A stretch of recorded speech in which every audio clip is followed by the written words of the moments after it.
How's everybody doing out there? Hope y'all been blessed. Just want to come on real quick and just talk about the possibility of a 2020 rapture. Um, just to say that God had probably around last Thanksgiving, God had between Thanksgiving and Christmas. I can't identify the exact day, but God had told me to, sit down, grab a pen and sit down, piece of paper, and write this. And um, it was he was saying, what year was Israel born? 1948. And then he says, go to Psalms 80, Psalms 90. And then he said that the generation, it says there that the generation is 70 years, but if you're strong, 80 years. He says add 80 to 1948. So I did that, and I came up with 2028, and that was before this year started. And then he also told me, I said, well, what is the Revelations 12 sign for? In 2017, September 23rd, 2017, there was a sign in the sky, and it was Revelations 12 sign, and no one said it wasn't it. No scientists came out and said it wasn't it. It just, nothing happened. So I was like, what? Why didn't anything happen then? And he told me to grab another, grab a pencil and write down, you know, 70 years from 1947, 70 years, which would get to 2017. He said the great sign was to say that the 120th Jubilee just ended. That's why it's a great sign. So and people kind of go right over it, just like they go over the feast of the Lord. Jesus said, "These feasts are my feast," says the Lord. So continue my story. God starts showing me that 120 years back up from 2028, and then 120 years back up from 2017, both made a big difference in the history of Israel. 100-year generation made a big difference. Um, a 50-year generation, 40-year generation. You can add up all the dates and you can still go back to finding significant things that happened on those anniversaries. Case in point, um, Israel took back Jerusalem in 1967.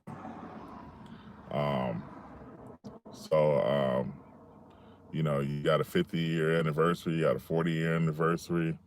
I mean, big time. But anyway, so 2000, people were looking for Jesus Christ to come back on Passover and Pentecost.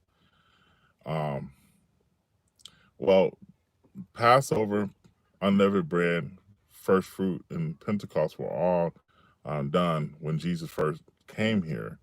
So he died on the cross. He's placed in a tomb. So he died on the cross on Passover, placed in a tomb on unleavened bread, rose from the dead on first fruit, and the church was formed on Pentecost. So there's 7 feasts. Jesus said, "These feasts are my feasts." So what is the next feast? If you go in order of Leviticus 23 through 25, I believe 25 talked about the Jubilee. So if you go in order, um, you're going to find out that the Feast of Trumpets is next on the clock, on God's time calendar. It says in First Corinthians 15:52 says, "No, we should not all sleep, but we should be changed in a moment, in the twinkling of an eye, at the last trump." The last trump is found in Feast of Trumpets. They call the trumpet, the last trumpet is 100 trumpet blasts through the 2-day event. And at the end of the trumpets, there's 99 trumpet blown, and then the 100th trumpet is this long blast. And that's what's called the last trumpet. So the first trumpet, I believe, is on Passover or Pentecost, and then the great trumpet is on Yom Kippur or Feast of Atonement. So it is a 2-day event. It's known as the day that no man knows. Um, so when Jesus is saying, "No man knows the day and hour, not only my Father only," what he was trying to say is, based on the Jewish wedding, we're the bride of Christ. It says in Revelations 19:7 that my bride has made itself ready. The bride of Christ will make himself ready. Um, so it's based off a Jewish wedding.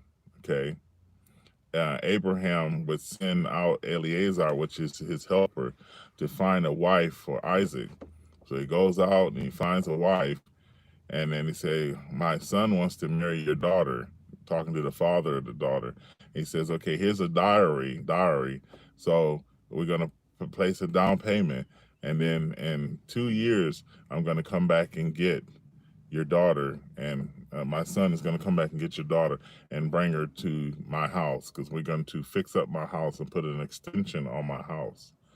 And so what happens is the extension goes on the house, and when people start to watch the extension on the house, they know that the time is near. And then when they see it completed, they're gonna say, "Oh, it's time. It's almost time." And they go back, and the son goes back and gets the his wife and take him back to his father's house. That's why you get in First John, I'm sorry, in the Gospel of John 14:1, "In my Father's house there are many mansions. If it's not so, I wouldn't have told you. I go to prepare a place for you, and if I go to prepare a place for you, I'll come again and receive you unto myself." But you notice how that chapter started. It says, "You believe in my Father, believe in me also." So actually, it's a promise that he will come back for his people. Why do I think 2020 is? Because when you add 1948, you add 80 years, 2028, you come to May 14, 2028. But it has to be fall feast. When Jesus Christ comes back, he will come back on a feast of atonement. So instead of 2028, May of 2028, you would have to back up to September, October timeframe. So in 2027, um, the Feast of Atonement will be on September 7th and 8th. So September 7th and 8th will be the time of the second coming. So if you back 7 years, you will come back to the Feast of Trumpets, September 18, 19, and 20. The reason why I say 3 days, because of the time difference, the time zones, because sometimes people get confused. Now, of that day and hour, of that specific day and hour, no man when he's coming. So right now, I could have told you I was going to do a video today, but if that day and hour, I don't know. In that day and hour, I don't know when I'm going to do a video. I think I'll do a video tomorrow, but of that day and hour, I don't know. Inside that day, I don't know. What if I was to tell you guys that you can, and I'll erase this video if it get too popular, because it's not going to get popular. But what if I tell you guys that God actually went reversed? It was reversed, that he's telling you the exact time when he's coming. We on the east, we're in America, so it's different. We don't know. But after 100 trumpet blasts, once you see the spotting of the moon, after 100 trumpet blasts, and at the twinkle of an eye, that's when he's coming back. The twinkle of an eye is the next day. So in Israel, their day changes over at 6:30 at night. So our time will be in the morning time. So I've always said this before. I said this before a long time ago. I said the rapture of the church will be it'll be really early in the morning, and then it'll be in the middle of the day. It'll be 12. It'll be 8 sometime between 8:30 and 9 o'clock Pacific Standard Time, and between 12:30 and 1 o'clock Eastern Standard Time. And you say, well, how do you know that? Because the last trumpet and the twinkling of an eye gives you a hint that it's at a specific time. It's at 6:30 p.m. in Israel time. So that'd be a good time for Russia to invade Israel. You say, well, how do you know this stuff? Well, it's just putting it together. I think what's going to happen is Israel will get invaded on the Feast of Trumpets. So Russia will say, "We'll see. Well, they're sitting there, and they're comfortable. Get-togethers and stuff would catch them off guard. So whatever year it is, the Feast of Trumpets, I believe, will be with the time where Ezekiel 38 and 39 will happen at the same time, and the rapture of the church will happen as well. That's just what I put together.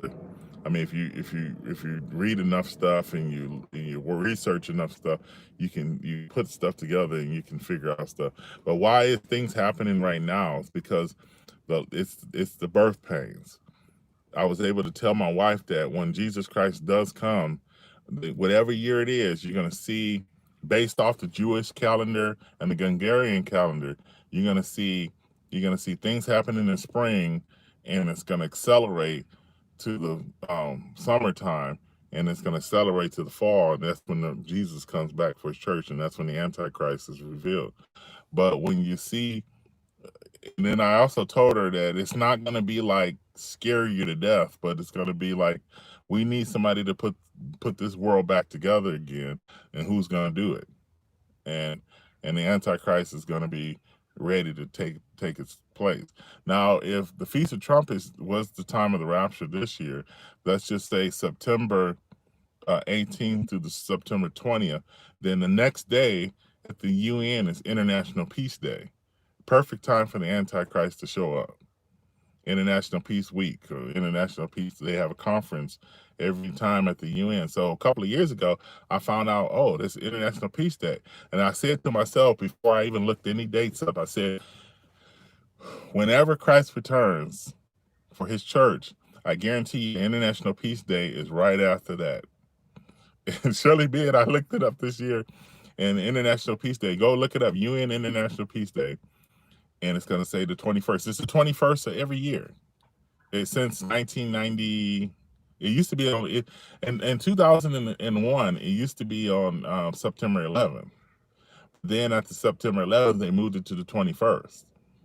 So whenever international, that's why I say the Antichrist will rise up right after the rapture of the church. International Peace Day would be a good day for him to just come out of nowhere and then start talking. I think that Syria will play a big part in the rise of the Antichrist. The Bible calls him the Assyrian, and Antiochus Epiphanes was the leader of Syria, and people just want him to come from Europe so bad. I was the same way. I thought he was coming from Europe, and then I kind of thought he might still work out of Europe. He's just gonna be Syrian. I mean, because if you think about it, the United Nations had Moon, they had Kofi Annan, they had the one guy when I first started. No, what is his name? I forgot what is his name. Right on the tip of my tongue. And they're different races. They say, well, Islamic, Muslim will never run the United Nations, or the Muslim will never run the Mediterranean Union, which is started by Nikolai Sarkozy in 2008. And they say, no, a Muslim will never do that. Yeah, a Muslim probably will run the United Nations one day, and probably will run the G7, or probably will run, yeah, a Muslim. What I mean, just go figure. What's to stop a Muslim from doing it? I mean, if you go to Europe, most of their churches are flooded with Islam. So you telling me that they're not going to let an Islamic person lead? I mean, we're talking about a woman president. We're talking about Asian president. We're talking about a Latino president. I mean, why ain't they going to let somebody lead that's different from Europe? I mean, Europe is made of different races too, just like the United States is. So, yeah. So we're close. The things that you probably see in the future. Watch Israel. Watch Israel. I say it again. Watch Israel. That's God's peace.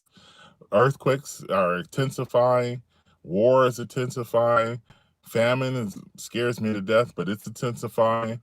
pestilences, they're fake, it's all outdoors, but they're intensifying. These things are going to intensify into Christ's returns. The birth pains are getting much more noticeable. Okay, I'm gonna be doing as many videos as I can on YouTube. Probably gonna do them all the time up until Christ comes back or I die. So I'm gonna be doing them on Facebook until they take us off, or whatever. But God bless you. You guys have a wonderful day. See you later.